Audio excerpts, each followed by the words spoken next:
Et si on pouvait communiquer par la pensée? Mytho!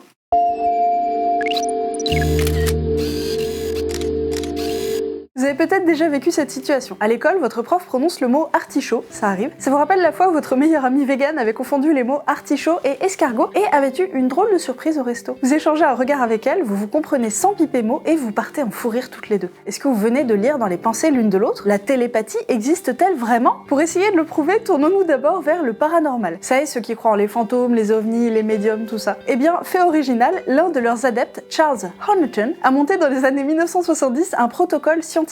Un protocole, c'est comme une recette de cuisine, mais pour une expérience. Ingrédients, 2 salles. Vous êtes dans l'une d'entre elles, votre ami est dans l'autre. Le but, que votre copine essaye de vous transmettre une image par la pensée. Pour ça, il faut être bien sûr que vous n'ayez aucun autre moyen de communiquer entre vous. Et donc, il faut vous rendre aveugle et sourde. Temporairement, bien sûr.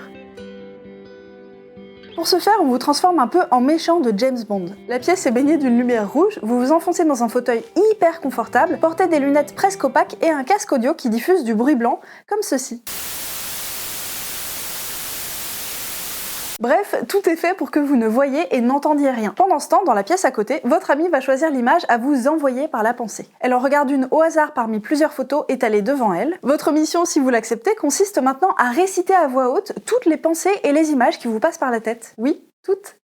Dans un second temps, on vous montre 4 images. Uniquement l'une d'entre elles est celle que regardait votre ami tout à l'heure. Vous devez alors montrer l'image qui se rapproche le plus de ce que vous avez pu ressentir pendant l'expérience, dans l'espoir de tomber sur la bonne bien sûr. Eh bien, figurez-vous que lorsque notre Tim Horton a réalisé cette expérience, celui qui était à votre place tombait assez souvent sur la bonne photo. Enfin, environ 3 fois sur 10, ce qui est loin d'être parfait, mais un tout petit peu mieux que si vous aviez choisi au hasard. Donc, l'image regardée par la première personne serait-elle passée dans le cerveau de la deuxième par la simple pensée? En d'autres termes, la télépathie serait-elle réelle et prouvée? Je pourrais m'arrêter là, mais vous me connaissez, j'ai été fouiller un petit peu. Et je suis pas la seule, puisque un chercheur à Harvard l'a fait avant moi, c'est commode. Ce fiefé psychologue de Ray Hyman a passé en revue toutes les études qui utilisaient ce protocole, les expériences basées sur cette recette. Et il était pas bien convaincu. La plupart des études en question avaient de gros défauts, du genre celui à votre place pouvait entendre ce qui se passait dans la pièce à côté malgré les précautions des chercheurs, ou bien au moment de choisir parmi les 4 images, la bonne était couverte d'empreintes de doigts. Petit indice. Sans parler des problèmes statistiques. En gros, les maths étaient mal faites et faisaient mentir les résultats. Je m'explique. En science, si on veut montrer quelque chose, on fait jamais juste une expérience et c'est plié. Il faut répéter notre expérience le plus de fois possible pour s'assurer que nos résultats sont vraiment solides et sont pas juste dus au hasard. Et seulement après, on compile nos résultats pour savoir si oui ou non la télépathie existe par exemple. Et là encore, on a plein de manières différentes de compiler les résultats. Faut choisir la bonne manière selon le type de questions qu'on se pose, le type de données qu'on a obtenu. Si ça a un temps chronométré ou une réponse en oui ou non,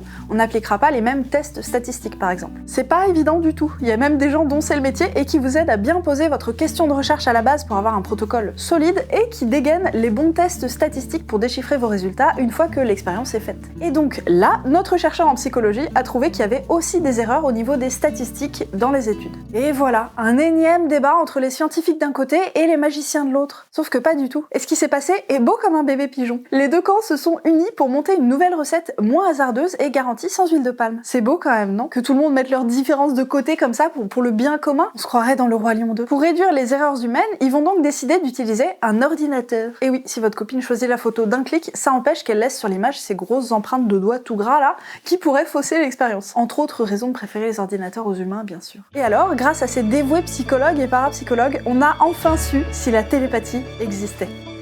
Non, c'est faux. Et oui, c'est triste, tout ce bel élan d'entraide pour rien, puisque les expériences étaient à nouveau faites avec les pieds. D'accord, ils avaient pu réduire le risque d'erreur grâce aux ordinateurs, mais la recette était encore une fois appliquée n'importe comment. Je rentre pas trop dans les détails, mais d'après d'autres chercheurs qui se sont penchés sur tout ça quelques années plus tard, les études étaient trop mauvaises pour pouvoir en conclure quoi que ce soit. Bilan, à ce jour, on n'a pas encore démontré l'existence de la télépathie. Des expériences ont pourtant été réalisées pour essayer de tirer ça au clair, c'est déjà bien, mais leur méthodologie douteuse n'a pas permis de trancher le débat. Néanmoins, toutefois, on ne peut pas dire pour autant que la télépathie n'existe pas. Tout simplement parce qu'on peut pas prouver qu'une chose n'existe pas. Que ce soit Dieu, la télépathie ou la perruque d'Harry Styles. On peut juste montrer qu'une chose existe. Mais ça n'a jamais été fait pour la télépathie, encore pas de manière fiable en tout cas. Pour le reste, je ne me prononcerai pas.